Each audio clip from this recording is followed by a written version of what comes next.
약올림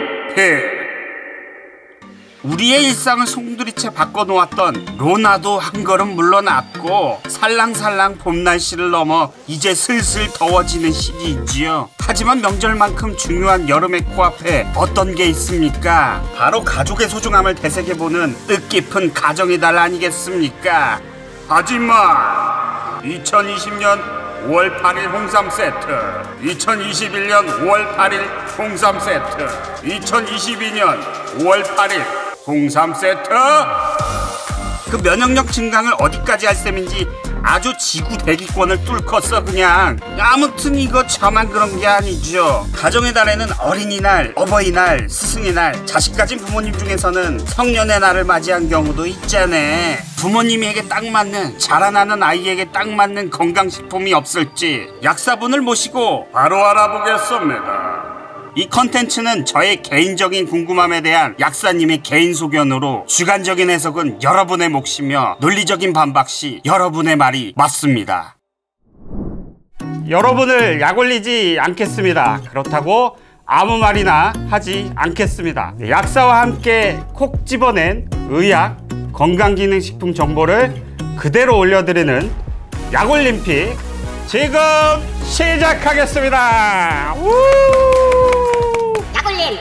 이렇게 또 무사히 또 와주셔가지고 너무 감사합니다. 아닙니다. 초대해 주셔서 감사합니다.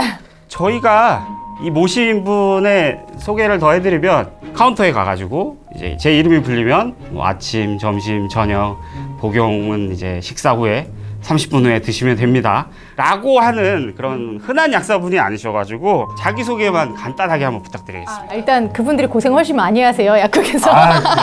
저는 원래 2017년까지는 약국을 했었고요. 이제 노윤정이라고 합니다.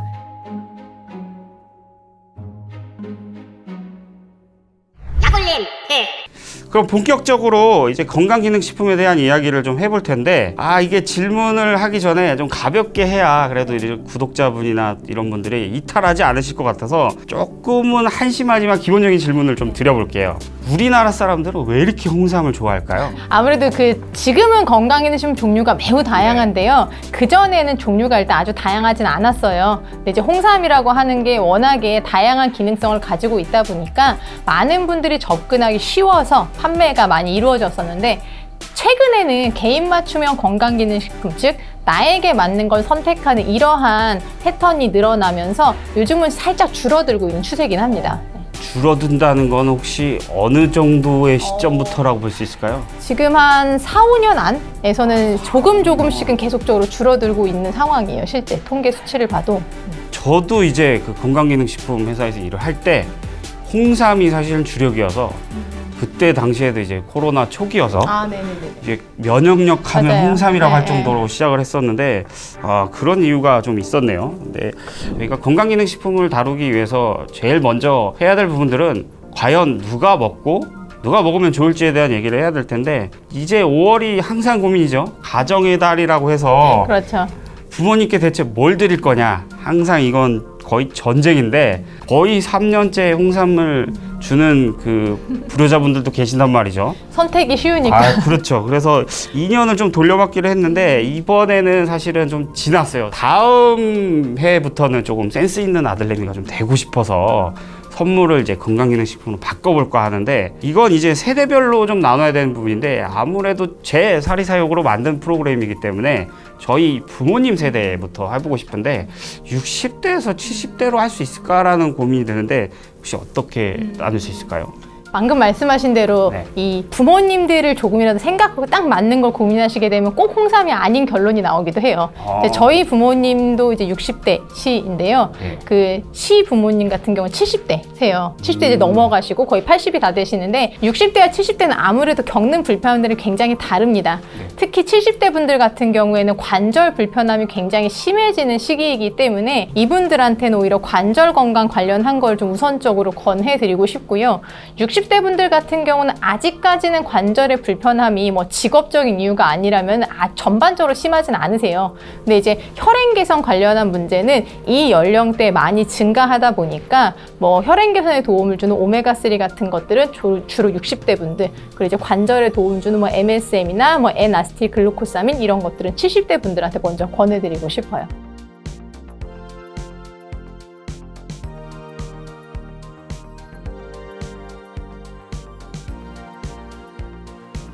그러면은 시중에 저희가 그 종합 비타민도 있고 포맨, 포우먼 이렇게 해서 마치 남자와 여자들이 꼭 나눠서 먹어야 할 것 같은 분위기가 나오는데, 그럼 60대 이상의 어머님이랑 아버님을 구분도 할 수 있을까요? 네, 제품 보면은 시니어라고 하는 제품도 있어요.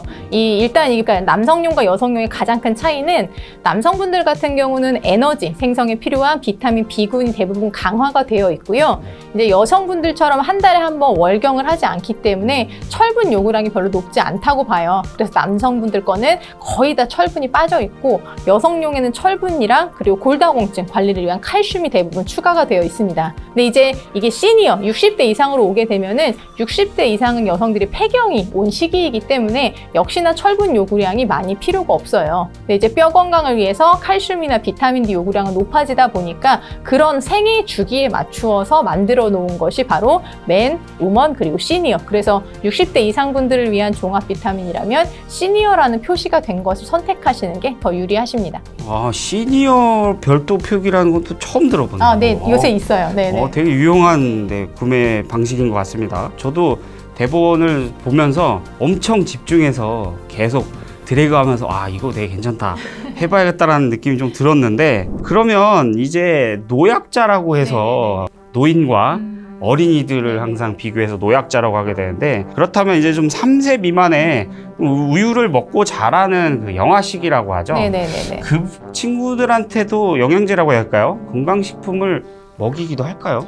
네. 사실 잘 먹고 잘 자고 잘 싸는 이 세 가지가 잘 이루어지는 친구들이라면 영양제가 별도로 필요하지 않아요. 그래도 꼭 챙겨 먹이고 싶다라고 한다면은 비타민 D 정도를 추천을 드리는데, 왜냐면 이제 우리나라 그 자연 환경 자체가 하루에 15분 이상 매일매일 햇볕을 1년 내내 쬐을 수 있는 환경이 아니라서 비타민 D 결핍이 굉장히 높게 나타나고 있어요. 비타민 D가 결핍되면은 뭐 성장뿐만이 아니라 면역에도 종합적으로 영향을 줄 수가 있어서 나 영양제 먹이고 싶다라고 하면 그거 하나 정도 추천드리고 싶고, 근데 편식이 너무 심하거나 또래보다 성장이 느리다거나 뭐 잠을 잘 못 잔다거나 짜증이 심하다거나 뭐 변비가 있다거나 이런 친구들이라면 각자 불편 증상에 맞게 그 보충제 선택하시는 걸 좀 추천드려요.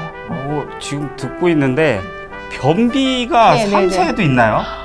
가장 어렵죠. 왜냐하면 야채나 과일을 엄마가 임의로 먹일 수가 없기 때문에 어머님들이 가장 힘들어하는 게 아이들 변비. 프로바이오틱스 한 개로 보통 해결이 잘 안 돼요. 특히 변비 같은 경우가. 그래서 이것저것 번갈아서 먹이는 경우도 굉장히 많으실 거고, 근데 오히려 이때 조금 더 많이 신경 쓰셔야 되는 거는 그 철분 결핍성 빈혈이에요. 이 아이들이 6개월 정도까지는 엄마의 뱃속에서 저장됐던 철을 사용을 하는데, 이유식기를 넘어가면서는 음식을 통해서 이제 철분이 공급돼야 되거든요. 네, 워낙에 또 고기를 싫어하는 아이들이 있어요. 근데 이제 고기를 싫어하게 되면은 대부분 철분 공급이 충분하지가 않고, 철분 공급이 충분하지 않게 되면은 온몸에 산소 전달하는 데 어려움이 생기다 보니까 애가 너무 짜증을 부린다거나 아니면 신나게 놀고 밤에 너무 쓰러지지 않는다거나 뭐 이런 친구들 같은 경우에는 철분제를 보충해 주는 것을 좀 권해드리고 싶어요.